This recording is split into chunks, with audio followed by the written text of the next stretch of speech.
안녕하십니까. 신명종입니다. 지난 시간에 이어서 주역에 대해서 개론적으로 다시 말씀을 드리도록 그렇게 하겠습니다. 지난 시간에 계획의 생성을 말씀을 드렸고, 오늘은 사상의 수에 대해서 말씀을 드리겠습니다. 우리가 사상은 아주 중요한데, 이것은 나중에 철시나 척전법을 통해서 점을 칠 때 우리가 사상을 가지고 점을 치게 되는데, 이 사상이 상징하는 수가 있습니다. 우리가 첫 시간에 제가 상수학이라는 말씀을 드렸습니다. 상수학.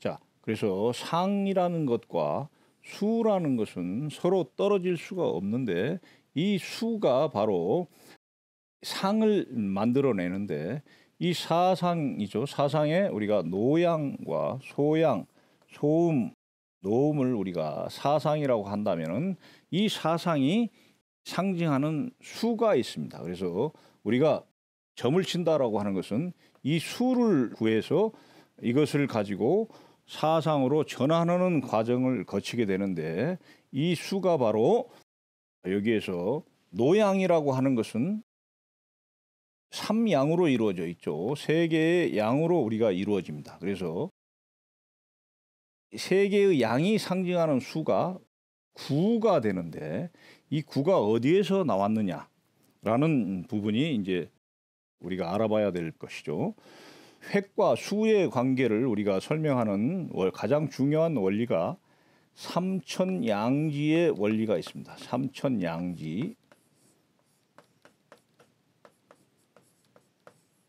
삼천양지의 원리를 주장한 사람은 우리가 대표적으로 주자를 줄 수 있는데, 삼천양지의 원리가 학자에 따라서 조금씩 다릅니다. 레지덕이 주장하는 것과 우리나라의 다산 선생이 주장하는 게 다르지만은, 대표적으로 주자의 삼천양지의 원리에 의할 것 같으면 이 삼천은 바로 경일, 경이일이라는 것은 바로 지름이 1이라는 뜻입니다. 지름이 1이면은 우리가 하늘은 우리가 3.14, 우리가 파이죠. 그래서 지름이 1이면 바로 둘레는 위는 3이 됩니다. 그래서 천수는, 이거는 하늘이죠. 하늘은 가장 기본 수가 바로 3이 됩니다. 3. 그리고 양지의 의미는 우리가 위사,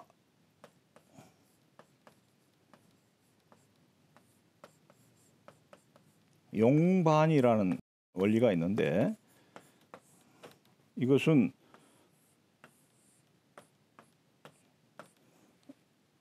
길이가 1인 정사각형의 우리가 땅을 상징하는 거죠. 땅을 상징하는 것은 길이가 1이면 둘레가 4가 되죠. 그래서 이 4가 되는 것은 반을 쓴다. 그래서 용반이면은 4의 반이니까 2가 되겠죠. 그래서 이것은 바로 땅의 대표적인 수입니다. 그래서 천삼위사, 천삼지이, 이게 바로 삼천양지의 원리입니다. 이렇게도 우리가 볼 수 있지만은, 우리가 1부터 2, 3, 4, 5, 6, 7, 8, 9, 10이라는 이런 10개의 수가 우리가 있다고 그러면, 1은 우리가 수의 시작이기 때문에 태극이라고 합니다. 태극을 상징하고, 10은 수가 가득 차 있는 거기 때문에 무극을 상징합니다. 그래서 태극과 무극은 불용 쓰지 않습니다. 불용. 그리고 5까지가 우리가 생수,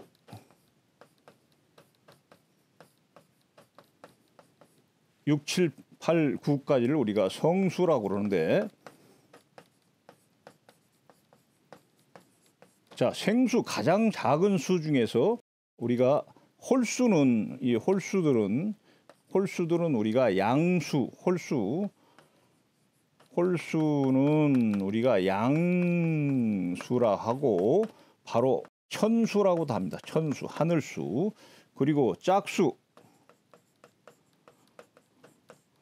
짝수는 음수라고 하고 지수라고 합니다. 지수. 그래서 이 생수 중에서 생수 3, 5 중에서 가장 적은 바로 3이 우리가 하늘을 상징하는 수의 가장 기본이 되고 짝수인 2가 음을 상징하는 가장 적은 수가 되겠습니다. 그래서 세 개의 양인 경우에 이것이 하나하나가 3을 상징하기 때문에 이걸 더하면 9라는 수가 나옵니다. 그래서 노양의 수는 성수 중에서 가장 큰 홀수인 9가 바로 노양이 되겠습니다. 노양.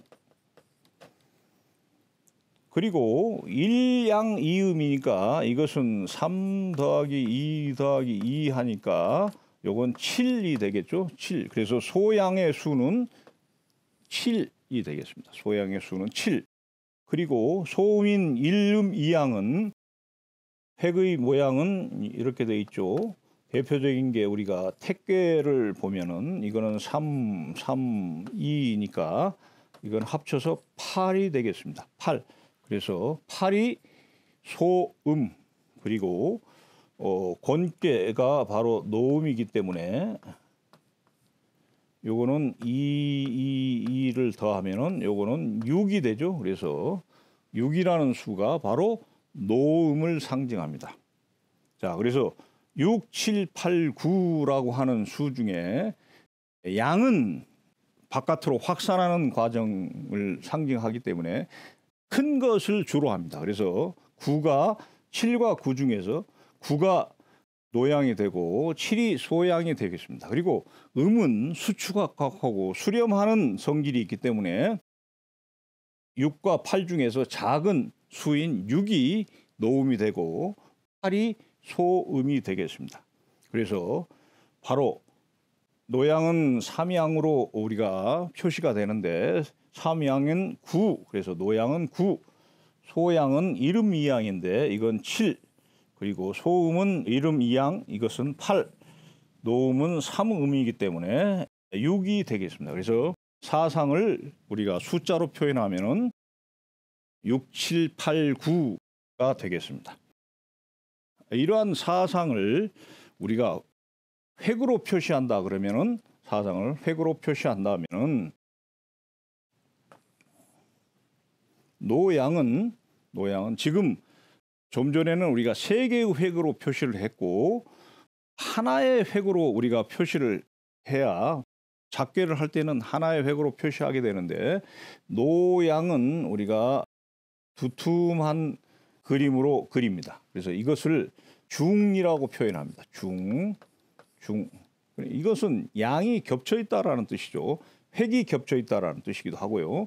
소양은 우리가 한 하의 단획으로 그립니다. 그래서 이거를 단이라고 합니다. 단.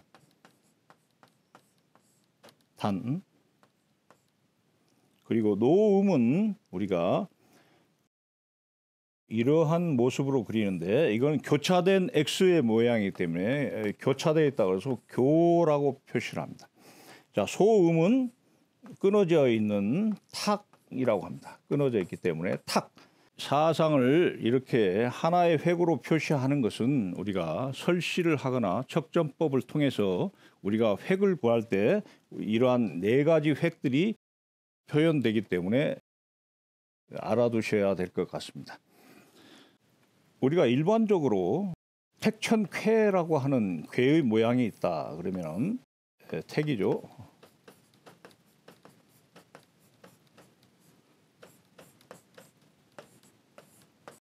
택천쾌라는 우리가 대성계가 있다 했을 때 이러한 양획이 하나의 양획이 상징하는 것은 노양일 수 있고 소양일 수도 있습니다. 그러니까 하나의 양획이 상징하는 것은 노양과 소양이고 하나의 음획이 상징하는 것은 노음과 소음일 수가 있어요. 그래서 우리가 겉으로 보기에는 이렇게 소양과 소음의 모습으로 되어 있지만은 실질적으로 이러한 하나의 계획들은 양은 노양과 소양, 음은 노음과 소음, 네 가지 형태가 여기에 숨어 있다고 볼 수 있겠습니다. 그래서 이러한 괴들의 모습이 이진법의 원리로 2의 1승, 2의 2승, 2의 3승 이렇게 해서 표현되어 있지만 실질적으로는 4의 1승, 4의 2승, 4의 3승 이런 식으로 4의 6승으로 괴의 모습이 64괴가 아니고 64괴이지만은 실질적으로 4의 6승의 모습으로 괴가 이루어져 있다는 것을 선생님들이 알아두셔야 되겠습니다. 그래서 사상의 획을 이러한 명칭으로 중단 교탁이라 하는 이러한 명칭으로 불린다라는 것들을 알아두시면 좋을 것 같습니다. 자, 이어서 사상과 천도의 순환에 대해서 말씀을 드리겠습니다. 사상, 즉 이 노음을 우리가 수로 표시할 때는 6이라고 했습니다. 6. 그리고 여기 소양은 우리가 7, 그리고 노양은 9, 그리고 소음은 우리가 8이라고 우리가 사상을 표현할 수 있는데 이 사상은 바로 천도 순환과 일치합니다. 그래서 이 노음은 바로 상징하는 게 겨울이죠. 겨울이고 소양은 봄, 그리고 노양은 여름, 소음은 가을이 되죠. 가을. 그래서 겨울에서 봄으로, 봄에서 여름으로 이렇게 진행했다가 여름에서 가을, 가을에서 겨울로 천도가 순환하는데 이 천도가 순환하는 모습을 우리가 바로 사상으로 표현한 것입니다.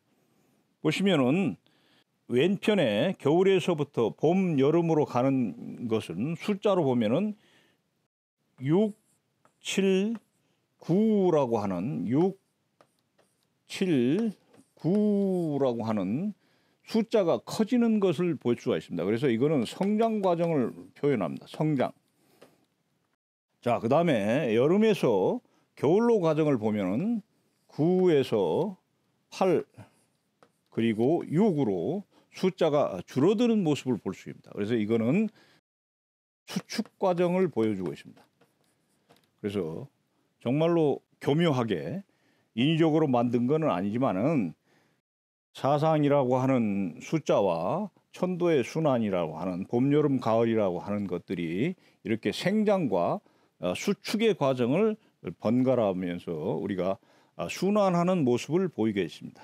이것을 우리가 천도의 덕으로 표현한다 하면은 봄은 우리가 만물이 시작하기 때문에 원으로 표시합니다. 원. 그래서 원이라고 하는 것은 으뜸이면서 만물이 시작하는 것을 보여주고 있고 형이라고 하는 것은 여름에 만물이 형통하게 번성하는 모습, 그리고 가을에는 그러한 번성한 결과가 열매로 이루어지기 때문에 그것을 우리가 인간이 얻었을 때 이롭다라는 이, 그리고 겨울에는 그러한 열매들을 혹독한 추위로서 쭉정이를 골라내는 그런 과정을 거치게 됩니다. 그래서 이거는 정, 그래서 원형 이정이 순환한 것으로 볼 수가 있고 이 원형 이정을 순환하게 하는 가장 밑바탕에는 바로 성이라고 하는 것이 있습니다. 성이라고 하는 것은 천도의 일관성이고 지속성을 얘기하는 거죠. 하늘의 운행이 한치라도 어긋나면은 모든 존재들은 아마 살아갈 수가 없을 겁니다. 그래서 그 한결같다라고 하는 것을 한자로 표현했을 때 우리가 성이라는 표현을 합니다. 이 천도를 우리가 다음에 인도로 대입한다고 하면은 이 천도를 다시 인도로 다시 대치를 시킨다고 하면은 이 원이라고 하는 것은 바로 인이 되겠죠. 어질다라는 것은 만물을 싹트게 하고 생장시키는 데 있어서 가장 핵심이 됩니다. 그래서 인이라고 하는 것은 씨앗이라는 의미도 있죠. 우리가 살구 씨를 우리가 행인이라고 하는데 거기에 인이라는 말이 씨앗이라는 뜻입니다. 그래서 만물이 바로 시작한다라는 뜻이고요. 이게 바로 형통하게 되려면은 예가 있어야 됩니다. 예의로서 우리가 모든 행동이 조절돼야지만 되죠. 그리고 여기는 의의가 되죠. 이는 바로 의의로서 조화되지 않으면은 분란이 일어납니다. 그래서 항상 이로움을 보르면 결리사의라는 말이 있죠. 그래서 의로움, 오름이라고 하는 것으로서 이 이로움이 조절되지 않으면 인간 사회가 균형과 조화를 이룰 수 없겠죠. 그래서 이는 항상 의로서 조절이 돼야 됩니다. 그리고 이것은 우리가 지혜로서 우리가 그러한 것들을 분간해내는 그러한 과정이 있겠죠. 그러니까 인예의지가 항상 천도와 같이 순환하고 하늘의 천도의 덕을 하나로 성이라고 한다면은 이것에 인간의 덕으로 한다면은 신이게 되겠죠. 신. 그래서 성신이라고 하는 글이 가지고 있는 의미가 참으로 대단하다 하겠습니다. 이거를 본떠서 우리 한양 도성의 이름도 정해져 있죠. 동쪽에 흥인문, 남쪽에 숭례문, 서쪽에 돈이문, 북쪽에 홍지문인데 홍지문은 지금은 사라져서 볼 수가 없죠. 그리고 여기 가운데 있는 이 신은 바로 보신각이 되겠습니다. 천도와 사상과 천도 그리고 인도의 순환을 살펴봤습니다. 자, 마찬가지로 우리가 주역하면은 기륭해린이죠. 기륭. 우리가 이걸 점사라고 하는데 점사.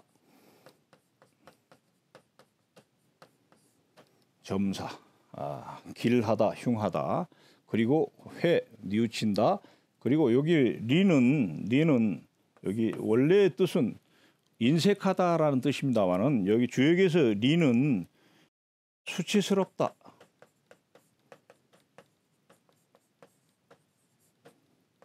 수치스럽다는 뜻입니다. 수치스럽다. 내가 주역으로 점을 쳐서 흉이라고 하는 것이 나왔습니다. 흉이라고 나왔을 때 흉이라고 하는 것은 천도, 천시를 얘기하죠. 천시입니다. 하늘의 때 천시나 지리를 얘기합니다. 지리를 얘기하는데 그러니까 주어진 여건이라는 거죠. 주어진 여건이 흉하지만은 흉함이 그대로 고정되어 있는 게 아니고 항상 변화합니다. 주역은 항상 변화를 추구하는 학문이라고 그랬죠. 그래서 이것이 고정되어 있지 않고 우리가 뉘우치게 됩니다. 뉘우치게 되면은 바로 길함으로 상황이 바뀌어질 수 있어요. 그리고 길하다고 해서 우리가 마음을 교만하게 하거나 게을리게 하면은 그것은 후회할 만한 일로 갑니다. 수치스러운 일이 생기죠. 이 상황에서도 우리가 마음을 바꿔 먹지 않고 계속 교만하게 행동을 할 때는 바로 흉함으로 가게 됐죠. 그래서 길흉회리는 항상 변화합니다. 변화해서 고정되어 있지 않는데 이러한 것들을 항상 무구라고 하는 무구, 허물이 없다라고 하는 중도의 상태로 우리가 만들면은 살아가는 데 있어서 아마 잘못은 범하지 않을 것입니다. 상황이 항상 이 기륭회리라고 하는 것은 천시나 지리의 여건을 얘기하는 것이고 기륭회린의 우리가 상황에서 마음을 어떻게 먹느냐 하는 것이 살아가는 데 있어서 가장 중요하다고 할 수 있겠습니다. 맹자에도 보면은 천시는 지리만 못하고 지리는 인화보다 못하고 하였는데 바로 인간이 마음을 어떻게 먹느냐에 따라서 주어진 여건은 항상 변화할 수 있다라고 하는 것이 주역의 가르침, 중요한 가르침이라고 할 수 있겠습니다. 대성괴와 회계 명칭에 대해서 설명을 드리는 시간을 갖겠습니다. 우리가 좀 전에 삼획괴는 소성괴라 했고 육획으로 이루어진 괴는 대성괴라 했는데 하나하나의 획에 있어서 명칭이 있습니다. 우리가 이 대성괴로 오면은 우리가 하나하나의 획을 효라는 말로 쓰는데 효라는 말을 쓰는데 여기 보시면은 양은 양효 이게 양획과 음획으로 여기 건괴는 이거는 건괴죠. 건괴고 이거는 건괴. 제가 대표적으로 64개 중에서 건곤의 2개를 예로 들었는데 건괴는 전부 양으로 되어 있습니다. 그래서 양은 전부 구라고 하는 명칭이 붙어 있습니다. 구. 그리고 첫 자리는 초, 그리고 제일 윗자리는 상이라는 명칭이 들어있죠. 그래서 양효는 전부 구와 위에 따라서 첫째 자리는 초, 그래서 초, 2, 3, 4, 5, 그 다음에 상 이렇게 돼 있죠. 여기도 마찬가지입니다. 공통적으로 초, 2, 3, 4, 5, 상 이러한 자리에 의한 것은 이런 식으로 양일 경우에는 9라는 숫자를 쓰고 음일 경우에는 6이라는 숫자를 씁니다. 자, 이것은 뭘 얘기하는 거죠? 이것은 바로 소양과 노양 9와 7 중에서 7을 쓰지 않고 9를 썼죠. 그래서 이거를 우리가 용구라고 합니다. 용구. 주역에 있어서는 용구, 용육. 자, 여기 음에 있어서도 8, 6과 8이 있는데 요 8을 쓰지 않고 노음수인 6을 씁니다. 이걸 우리가 용육이라고 합니다. 그래서 주역은 용구, 용육, 9와 6을 쓰고 불용 7, 8, 7, 8은 쓰지 않는다. 자, 이 얘기는 노양은 뭘로 변하죠? 노양은 우리가 소음으로 변하고 노음은 소양으로 변합니다. 자, 극즉반의 원리에 의해서 양은 음으로 변하고 음은 양으로 변하죠. 그래서 노양과 노음은 변하고 소음과 소양은 불변합니다.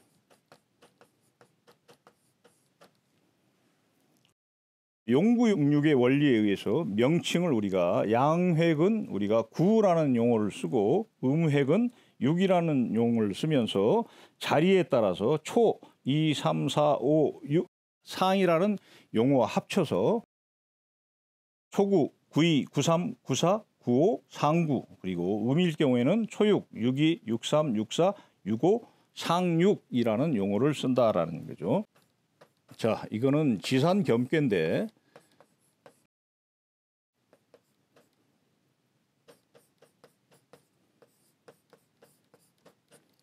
이걸 가지고 효의 이름을 명칭을 붙인다면은 이거는 제일 아래 음유이기 때문에 초육이 되겠죠. 요거는 초육. 이거는 62, 이거는 93, 그리고 이거는 64, 65, 상육이 되겠습니다. 이렇게 대성교에 있어서의 명칭을 알아보았습니다.